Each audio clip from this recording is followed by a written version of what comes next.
This is Cathi Audiobooks and High Horse Press. This season is all about Frances Hodgson Burnett, and today begins A Little Princess, narrated by Melissa Tradewell. 7-year-old Sara Crewe arrives at Miss Minchin's select seminary for young ladies in London with her doting father, Captain Crewe. Raised in India, Sara is wealthy and imaginative. Miss Minchin fawns over Sara, primarily because of the family's immense wealth, and there is nothing a headmistress of a boarding school loves more than wealth. Sara begins her first day of classes, and the mean girls move in for the kill. Here we go. Chapter 1. Sara. Once on a dark winter's day, when the yellow fog hung so thick and heavy in the streets of London that the lamps were lighted and the shop windows blazed with gas as they do at night, an odd-looking little girl sat in a cab with her father and was driven rather slowly through the big thoroughfares. She sat with her feet tucked under her and leaned against her father, who held her in his arm, as she stared out of the window at the passing people with a queer, old-fashioned thoughtfulness in her big eyes. She was such a little girl that one did not expect to see such a look on her small face. It would have been an old look for a child of 12, and Sara Crewe was only 7. The fact was, however, that she was always dreaming and thinking odd things and could not herself remember any time when she had not been thinking things about grown-up people and the world they belonged to. She felt as if she had lived a long, long time. At this moment, she was remembering the voyage she had just made from Bombay with her father, Captain Crewe. She was thinking of the big ship, of the lascars passing silently to and fro on it, of the children playing about on the hot deck, and of some young officers' wives who used to try to make her talk to them and laugh at the things she said. Principally, she was thinking of what a queer thing it was that at one time one was in India in the blazing sun, and then in the middle of the ocean, and then driving in a strange vehicle through strange streets where the day was as dark as the night. She found this so puzzling that she moved closer to her father. "Papa?" she said in a low, mysterious little voice which was almost a whisper. "Papa?" "What is it, darling?" Captain Crewe answered, holding her closer and looking down into her face. "What is Sara thinking of?" "Is this the place?" Sara whispered, cuddling still closer to him. "Is it, Papa?" "Yes, little Sara, it is. We have reached it at last." And though she was only 7 years old, she knew that he felt sad when he said it. It seemed to her many years since he had begun to prepare her mind for the place, as she always called it. Her mother had died when she was born, so she had never known or missed her. Her young, handsome, rich, petting father seemed to be the only relation she had in the world. They had always played together and been fond of each other. She only knew he was rich because she had heard people say so when they thought she was not listening, and she had also heard them say that when she grew up she would be rich too. She did not know all that being rich meant. She had always lived in a beautiful bungalow, and had been used to seeing many servants who made salams to her and called her Missy Sahib, and gave her her own way in everything. She had had toys and pets and an ayah who worshipped her, and she had gradually learned that people who were rich had these things. That, however, was all she knew about it. During her short life, only one thing had troubled her, and that thing was the place she was to be taken to someday. The climate of India was very bad for children, and as soon as possible they were sent away from it, generally to England and to school. She had seen other children go away, and had heard their fathers and mothers talk about the letters they received from them. She had known that she would be obliged to go also, and though sometimes her father's stories of the voyage and the new country had attracted her, she had been troubled by the thought that he could not stay with her. "Couldn't you go to that place with me, Papa?" she had asked when she was 5 years old. "Couldn't you go to school too? I would help you with your lessons." "But you will not have to stay for a very long time, little Sara," he had always said.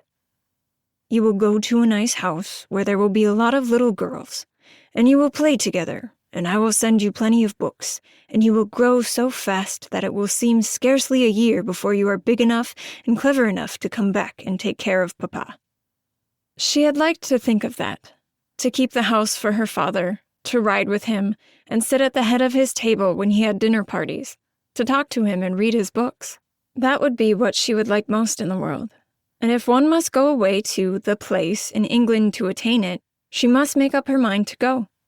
She did not care very much for other little girls, but if she had plenty of books she could console herself.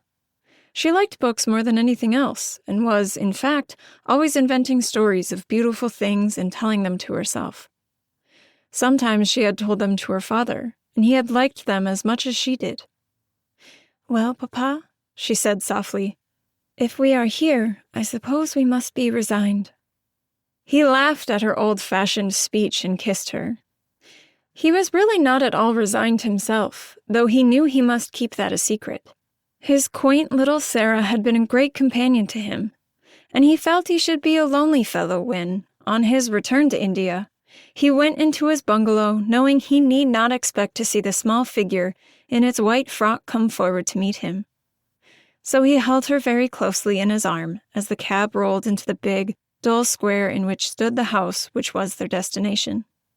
It was a big, dull brick house, exactly like all the others in its row, but that on the front door there shone a brass plate on which was engraved in black letters, "Miss Minchin, Select Seminary for Young Ladies."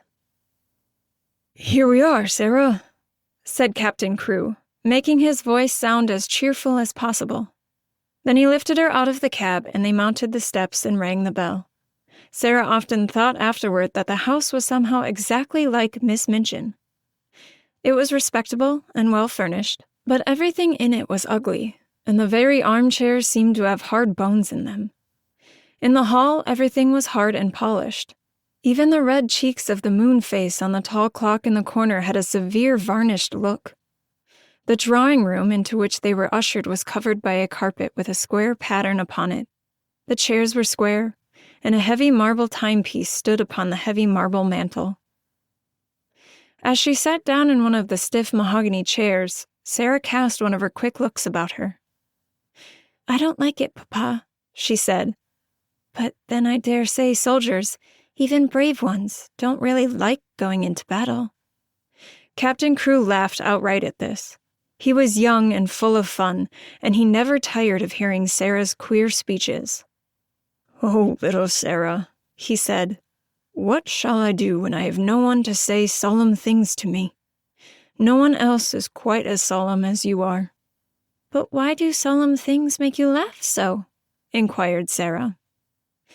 "Because you are such fun when you say them," he answered, laughing still more.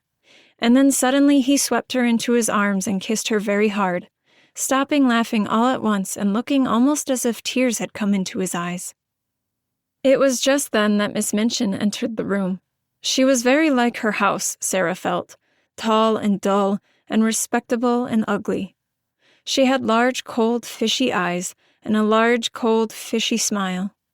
It spread itself into a very large smile when she saw Sara and Captain Crewe. She had heard a great many desirable things of the young soldier from the lady who had recommended her school to him. Among other things, she had heard that he was a rich father who was willing to spend a great deal of money on his little daughter. "It will be a great privilege to have charge of such a beautiful and promising child, Captain Crewe," she said, taking Sara's hand and stroking it. "Lady Meredith has told me of her unusual cleverness. A clever child is a great treasure in an establishment like mine." Sara stood quietly, with her eyes fixed upon Miss Minchin's face. She was thinking something odd, as usual. "Why does she say I am a beautiful child?" she was thinking. "I am not beautiful at all. Colonel Grange's little girl, Isabel, is beautiful. She has dimples and rose-colored cheeks, and long hair the color of gold. I have short black hair and green eyes, besides which I am a thin child and not fair in the least. I am one of the ugliest children I ever saw. She is beginning by telling a story." She was mistaken, however, in thinking she was an ugly child. She was not in the least like Isabel Grange, who had been the beauty of the regiment, but she had an odd charm of her own. She was a slim, supple creature, rather tall for her age, and had an intense, attractive little face. Her hair was heavy and quite black and only curled at the tips. Her eyes were greenish-gray, it is true, but they were big, wonderful eyes with long, black lashes, and though she herself did not like the color of them, many other people did.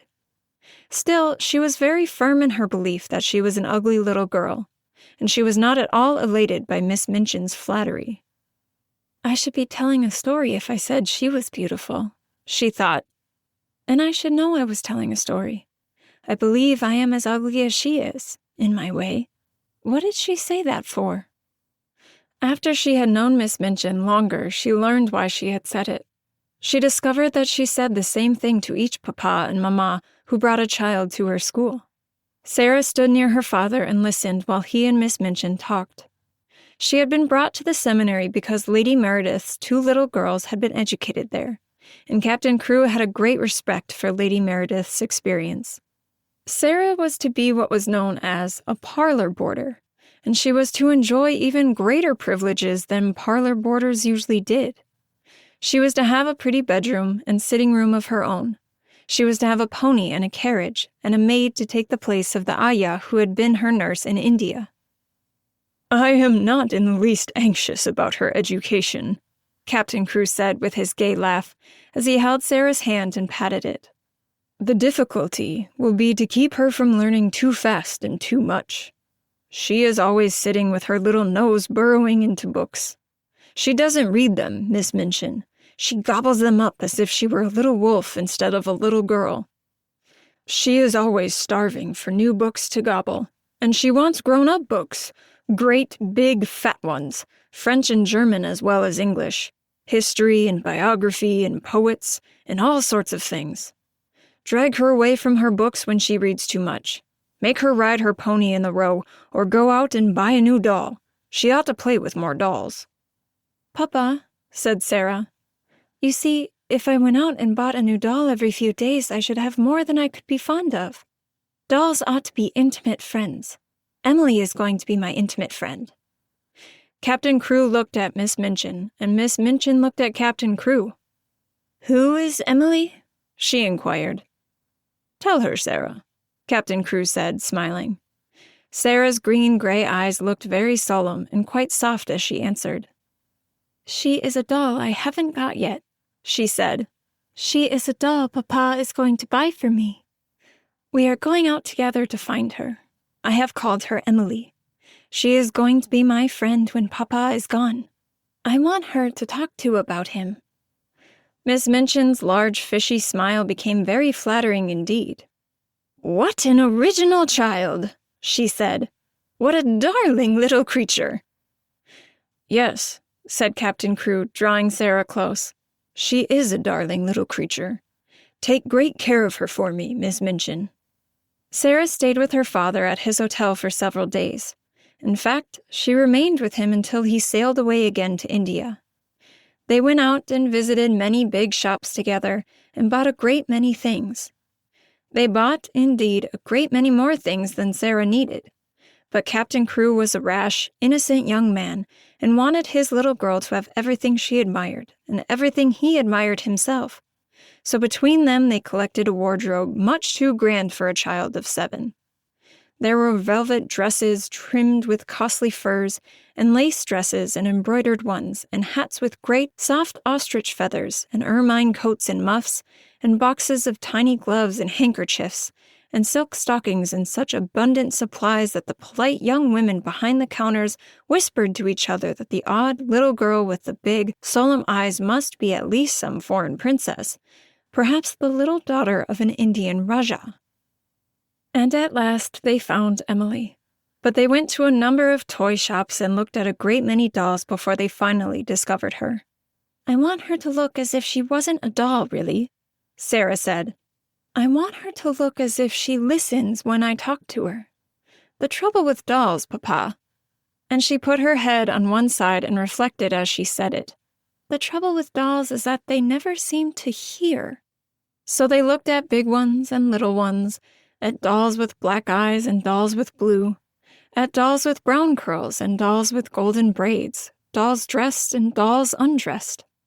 "You see," Sara said when they were examining one who had no clothes, "if, when I find her, she has no frocks, we can take her to a dressmaker and have her things made to fit. They will fit better if they are tried on." After a number of disappointments, they decided to walk and look in at the shop windows and let the cab follow them. They had passed 2 or 3 places without even going in, when, as they were approaching a shop which was really not a very large one, Sara suddenly started and clutched her father's arm. "Oh, Papa!" she cried. "There is Emily!" A flush had risen to her face, and there was an expression in her green-gray eyes as if she had just recognized someone she was intimate with and fond of. "She is actually waiting for us," she said. "Let us go in to her." "Dear me," said Captain Crewe. "I feel as if we ought to have someone to introduce us." "You must introduce me, and I will introduce you," said Sara. "But I knew her the minute I saw her, so perhaps she knew me too." Perhaps she had known her. She had certainly a very intelligent expression in her eyes when Sara took her in her arms. She was a large doll, but not too large to carry about easily. She had naturally curling golden brown hair, which hung like a mantle about her, and her eyes were a deep, clear gray blue, with soft, thick eyelashes, which were real eyelashes and not mere painted lines. "Of course," said Sara, looking into her face as she held her on her knee. "Of course, Papa, this is Emily." So Emily was bought and actually taken to a children's outfitter's shop and measured for a wardrobe as grand as Sara's own. She had lace frocks, too, and velvet and muslin ones, and hats and coats and beautiful lace-trimmed underclothes, and gloves and handkerchiefs and furs. "I should like her always to look as if she was a child with a good mother," said Sara. "I'm her mother, though I am going to make a companion of her." Captain Crewe would really have enjoyed the shopping tremendously, but that a sad thought kept tugging at his heart. This all meant that he was going to be separated from his beloved, quaint little comrade. He got out of his bed in the middle of that night and went and stood looking down at Sara, who lay asleep with Emily in her arms. Her black hair was spread out on the pillow, and Emily's golden brown hair mingled with it. Both of them had lace-ruffled nightgowns, and both had long eyelashes which lay and curled up on their cheeks. Emily looked so like a real child that Captain Crewe felt glad she was there. He drew a big sigh and pulled his mustache with a boyish expression. "Hi-ho, little Sara," he said to himself. "I don't believe you know how much your daddy will miss you." The next day he took her to Miss Minchin's and left her there. He was to sail away the next morning. He explained to Miss Minchin that his solicitors, Messrs. Barrow and Skipworth, had charge of his affairs in England and would give her any advice she wanted, and that they would pay the bills she sent in for Sara's expenses. He would write to Sara twice a week, and she was to be given every pleasure she asked for. "She is a sensible little thing, and she never wants anything it isn't safe to give her," he said. Then he went with Sara into her little sitting room, and they bade each other goodbye. Sara sat on his knee and held the lapels of his coat in her small hands, and looked long and hard at his face. "Are you learning me by heart, little Sara?" he said, stroking her hair. "No," she answered. "I know you by heart. You are inside my heart." And they put their arms round each other and kissed as if they would never let each other go. When the cab drove away from the door, Sara was sitting on the floor of her sitting room, with her hands under her chin and her eyes following it until it had turned the corner of the square. Emily was sitting by her, and she looked after it too. When Miss Minchin sent her sister, Miss Amelia, to see what the child was doing, she found she could not open the door. "I have locked it," said a queer, polite little voice from inside. "I want to be quite by myself, if you please." Miss Amelia was fat and dumpy, and stood very much in awe of her sister. She was really the better-natured person of the two, But she never disobeyed Miss Minchin. She went downstairs again, looking almost alarmed. "I never saw such a funny, old-fashioned child, sister," she said. "She has locked herself in, and she is not making the least particle of noise." "It is much better than if she kicked and screamed, as some of them do," Miss Minchin answered. "I expected that a child as much spoiled as she is would set the whole house in an uproar. If ever a child was given her own way in everything, she is." "I've been opening her trunks and putting her things away," said Miss Amelia. "I never saw anything like them. Sable and ermine on her coats, and real Valencian lace on her underclothing. You have seen some of her clothes. What do you think of them?" "I think they are perfectly ridiculous," replied Miss Minchin sharply. "But they will look very well at the head of the line when we take the school children to church on Sunday. She has been provided for as if she were a little princess." And upstairs in the locked room, Sara and Emily sat on the floor and stared at the corner round which the cab had disappeared, while Captain Crewe looked backward, waving and kissing his hand as if he could not bear to stop. Jealousy rears its ugly head as bully Lavinia Herbert spread some nasty gossip about Sara. Oh, it sucks to be the new girl. Chapter 2. A French Lesson. When Sara entered the schoolroom the next morning, everybody looked at her with wide, interested eyes. By that time, every pupil, from Lavinia Herbert, who was nearly 13 and felt quite grown up, to Lottie Lee, who was only just 4 and the baby of the school, had heard a great deal about her. They knew very certainly that she was Miss Minchin's show pupil and was considered a credit to the establishment. One or two of them had even caught a glimpse of her French maid Mariette, who had arrived the evening before. Lavinia had managed to pass Sara's room when the door was open, and had seen Mariette opening a box which had arrived late from some shop. It was full of petticoats with lace frills on them. "Frills and frills," she whispered to her friend Jessie as she bent over her geography. "I saw her shaking them out. I heard Miss Minchin say to Miss Amelia that her clothes were so grand that they were ridiculous for a child. My mamma says that children should be dressed simply.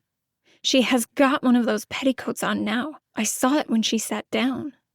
"She has silk stockings on," whispered Jessie, bending over her geography also.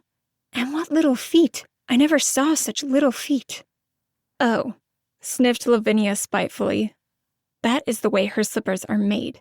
My mamma says that even big feet can be made to look small if you have a clever shoemaker. I don't think she is pretty at all. Her eyes are such a queer color." "She isn't pretty as other pretty people are," said Jessie, stealing a glance across the room. "But she makes you want to look at her again. She has tremendously long eyelashes, but her eyes are almost green."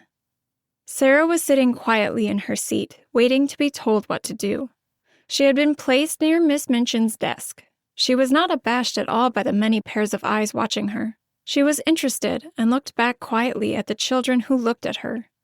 She wondered what they were thinking of, and if they liked Miss Minchin, and if they cared for their lessons, and if any of them had a papa at all like her own. She had had a long talk with Emily about her papa that morning. "He is on the sea now, Emily," she had said. "We must be very great friends to each other and tell each other things. Emily, look at me.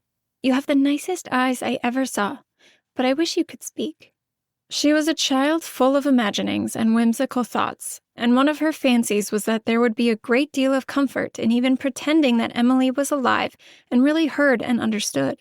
After Mariette had dressed her in her dark blue schoolroom frock and tied her hair with a dark blue ribbon, she went to Emily, who sat in a chair of her own, and gave her a book.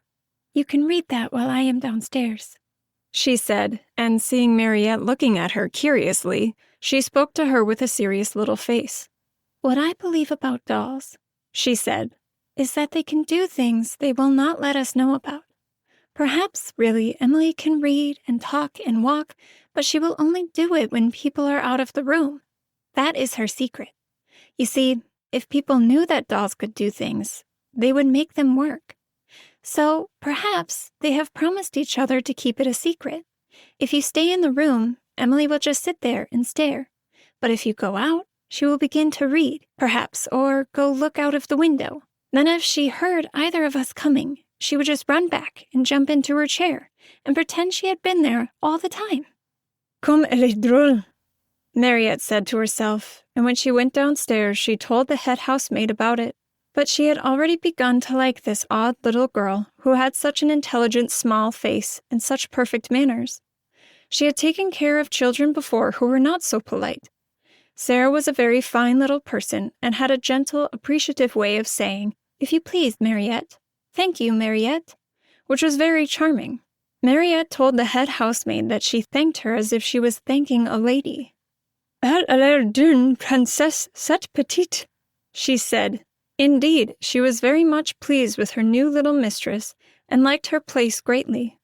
After Sara had sat in her seat in the schoolroom for a few minutes, being looked at by the pupils, Miss Minchin rapped in a dignified manner upon her desk.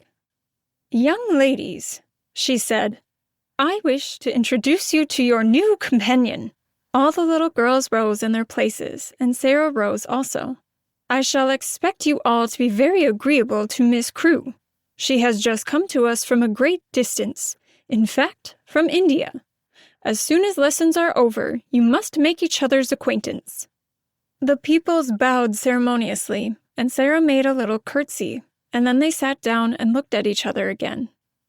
"Sara," said Miss Minchin in her schoolroom manner, "come here to me." She had taken a book from the desk and was turning over its leaves. Sara went to her politely. "As your papa has engaged a French maid for you," she began, "I conclude that he wishes you to make a special study of the French language."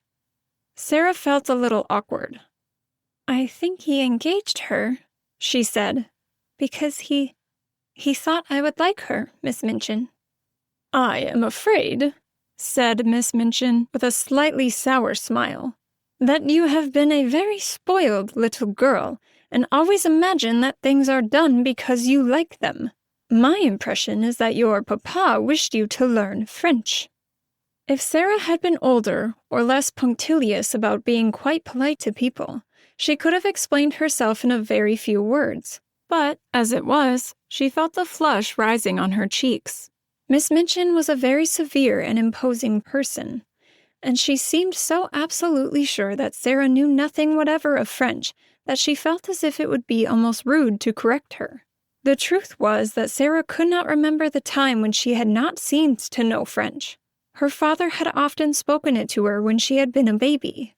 Her mother had been a Frenchwoman, and Captain Crewe had loved her language, so it happened that Sara had always heard and been familiar with it. I have never really learned French, but, she began, trying shyly to make herself clear. One of Miss Minchin's chief secret annoyances was that she did not speak French herself, and was desirous of concealing the irritating fact. She therefore had no intention of discussing the matter and laying herself open to innocent questioning by a new little pupil. "That is enough," she said with polite tartness. "If you have not learned, you must begin at once. The French master, Monsieur Dufarge, will be here in a few minutes. Take this book and look at it until he arrives." Sara's cheeks felt warm. She went back to her seat and opened the book. She looked at the first page with a grave face. She knew it would be rude to smile, and she was very determined not to be rude. But it was very odd to find herself expected to study a page which told her that le père meant the father, and la mère meant the mother. Miss Minchin glanced toward her scrutinizingly. "You look rather cross, Sara," she said. "I am sorry you do not like the idea of learning French." "I am very fond of it," answered Sara, thinking she would try again. "But—" "You must not say 'but' when you are told to do things," said Miss Minchin. "Look at your book again." And Sara did so, and did not smile, even when she found that le fils meant the son, and le frère meant the brother. "When Monsieur Dufarge comes," she thought, "I can make him understand." Monsieur Dufarge arrived very shortly afterward. He was a very nice, intelligent, middle-aged Frenchman, and he looked interested when his eyes fell upon Sara, trying politely to seem absorbed in her little book of phrases. "Is this the new pupil for me, madame?" he said to Miss Minchin. "I hope that is my good fortune. Her papa, Captain Crewe, is very anxious that she should begin the language, but I am afraid she has a childish prejudice against it. She does not seem to wish to learn," said Miss Minchin. "I am sorry of that, mademoiselle," he said kindly to Sara. "Perhaps when we begin to study together, I may show you that it is a charming tongue." Little Sara rose in her seat. She was beginning to feel rather desperate, as if she were almost in disgrace. She looked up into Monsieur Defarge's face with her big, green-gray eyes, and they were quite innocently appealing. She knew that he would understand as soon as she spoke. She began to explain quite simply in pretty and fluent French. Madame had not understood. She had not learned French exactly, not out of books, but her papa and other people had always spoken it to her, and she had read it and written it as she had read and written English. Her papa loved it, and she loved it because he did. Her dear mamma, who had died when she was born, had been French. She would be glad to learn anything Monsieur would teach her, but what she had tried to explain to Madame was that she already knew the words in this book, and she held out the little book of phrases. When she began to speak, Miss Minchin started quite violently, and sat staring at her over her eyeglasses, almost indignantly, until she had finished. Monsieur Defarge began to smile, and his smile was one of great pleasure. To hear this pretty childish voice speaking his own language so simply and charmingly made him feel almost as if he were in his native land, which, in dark, foggy days in London, sometimes seemed worlds away. When she had finished, he took the phrase-book from her, with a look almost affectionate, but he spoke to Miss Minchin. "Ah, madame," he said, "there is not much I can teach her. She has not learned French. She is French. Her accent is exquisite." "You ought to have told me," exclaimed Miss Minchin, much mortified, turning on Sara. I tried," said Sara. I suppose I did not begin right." Miss Minchin knew she had tried, and that it had not been her fault that she was not allowed to explain. And when she saw that the pupils had been listening, and that Lavinia and Jessie were giggling behind their French grammars, she felt infuriated. "Silence, young ladies!" she said severely, rapping upon the desk. "Silence at once!" And she began from that minute to feel rather a grudge against her show pupil. And there you have it. Don't forget to tune in on Wednesday for The Secret Garden by Frances Hodgson Burnett, narrated by yours truly. If you enjoyed this episode, please follow or subscribe wherever you listen, and leave a review to help other listeners discover these timeless stories as well. As always, thanks so much for listening.